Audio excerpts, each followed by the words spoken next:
Hey everyone! In today's video, I'll show you step by step how to build a cool wooden planter with a trellis. Let's not waste any time. Let's get started. For this project, I used spruce wood, but honestly, any similar type will do just fine. It's best to use whatever kind of wood naturally grows in your area. It's cheaper, easier to find, and more sustainable. The first step was to carefully measure all the boards and mark where each cut would go. You know what they say, measure twice, cut once.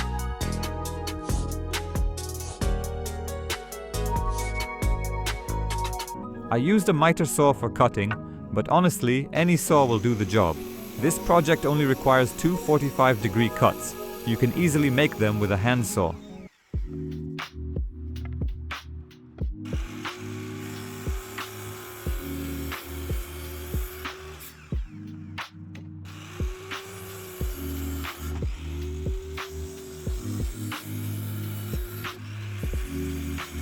After a solid session with the saw, here's what all the cut pieces look like. Now it's time for painting. I'm using a deep penetrating outdoor wood preservative. It protects the wood from weather and moisture, and also gives it a nice color. In my case, it's a cherry wood shade.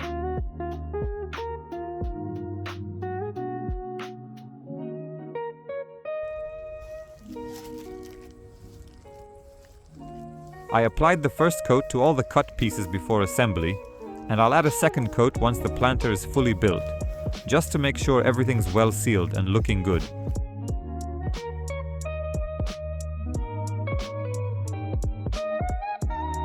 Next, I connected all the 2x2s to form the frame of the planter.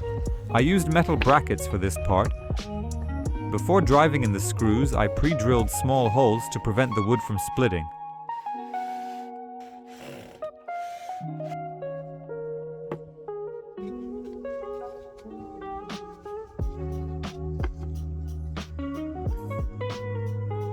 At this stage, the frame might look a bit flimsy, but don't worry. Once it's covered with boards, the whole structure becomes solid and sturdy.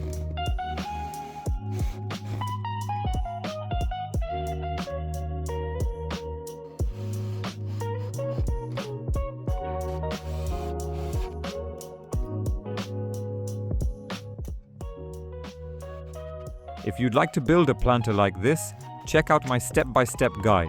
It includes the full process, materials, tools, and a cut list, in both inches and centimeters.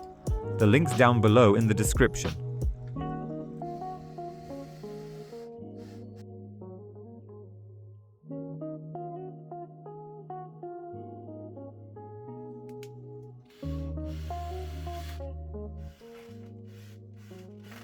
While putting everything together, I kept checking that all the corners stayed at 90 degrees. It's important, even small mistakes will show up later.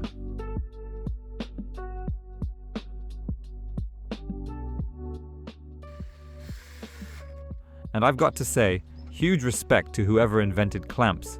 They make the job so much easier. Even the cheap plastic ones, like mine, work like a third or sometimes even a fourth hand. The plants will go into plastic inserts, and I want their top edge to sit perfectly flush with the planter. To make sure of that, I measure and mark the exact height where they'll sit.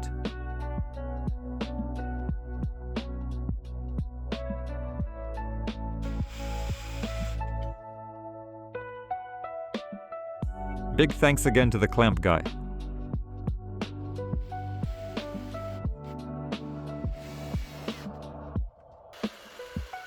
Yeah, it's a lot of screwing. Now it's time to attach the rubber feet. To mark the perfect spot for the screws, I'm using the property of a square's diagonals. They intersect right in the middle. The feet will keep the planter stable and prevent the wood from touching the ground directly.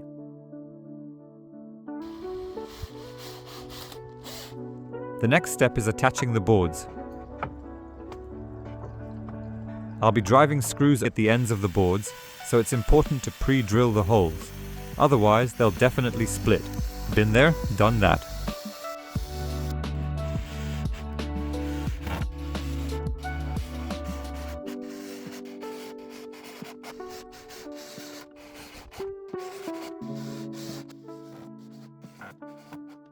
For the longer sides, I also add a screw in the middle to strengthen everything.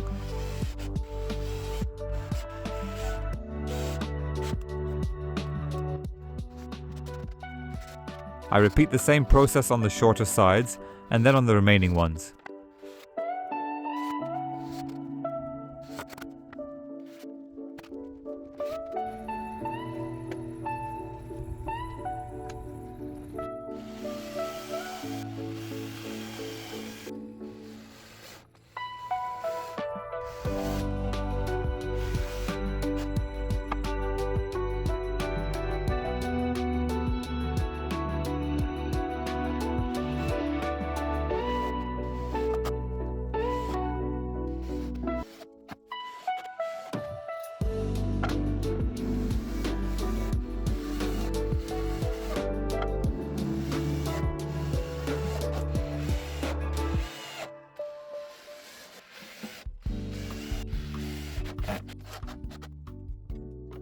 Now it's time to attach the boards that will hold the planters themselves.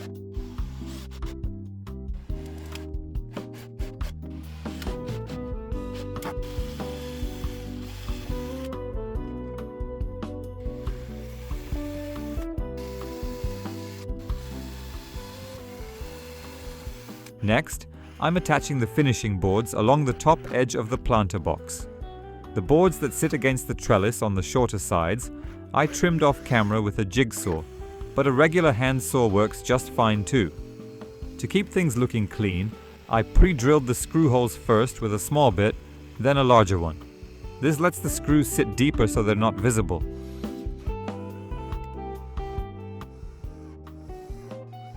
Next, I filled the holes with my homemade wood filler, a mix of wood glue and sawdust left over from cutting. Once the glue dried, I sanded down the excess so the surface was smooth and flush with the board.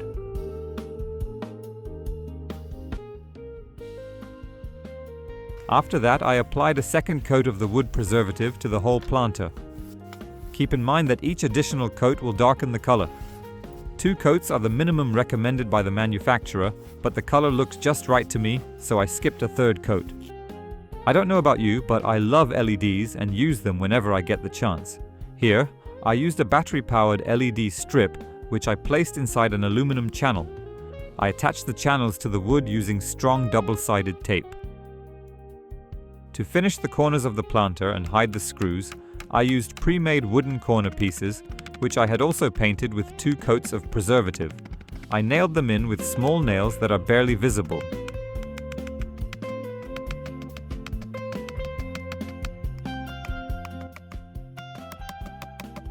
The final step is attaching the grid wall panel, where I'll hang additional planters.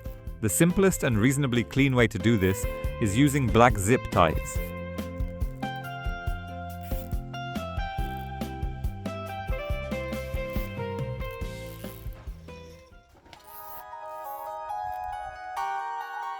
Here's the finished planter. If you like it and want to make one yourself, be sure to check out my PDF guide.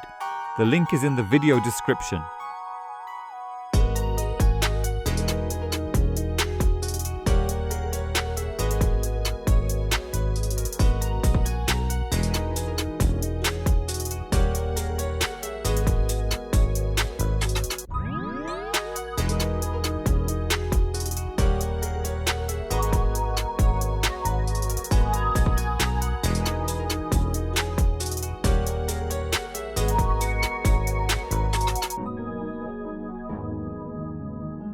Thanks for watching, and before you go, here are a few funny fails I ran into along the way. See you next time.